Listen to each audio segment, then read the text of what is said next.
খালেদা জিয়াকে মুক্তি দেওয়া হচ্ছে।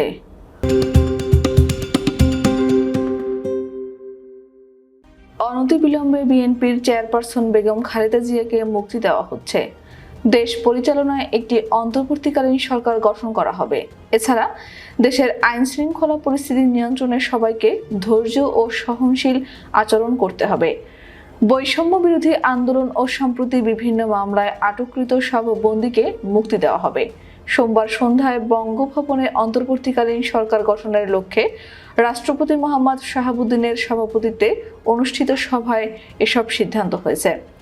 রাষ্ট্রপতির উপপ্রেস সচিব মোহাম্মদ শিপলুজামান স্বাক্ষরিত এক সংবাদ বিজ্ঞপ্তিতে এসব তথ্য জানা গেছে। বৈষম্য বিরোধী ছাত্র আন্দোলনে সরকার শেখ হাসিনা সরকার পদত্যাগের পর অন্তর্বর্তীকালীন সরকার গঠনের লক্ষ্যে সেনাপ্রধান, নৌপ্রধান ও বিমান বাহিনীর প্রধান এবং দেশের বিভিন্ন রাজনৈতিক দলের নেতা ও সুশীল সমাজের প্রতিনিধিদের নিয়ে ওই বৈঠক অনুষ্ঠিত হয়।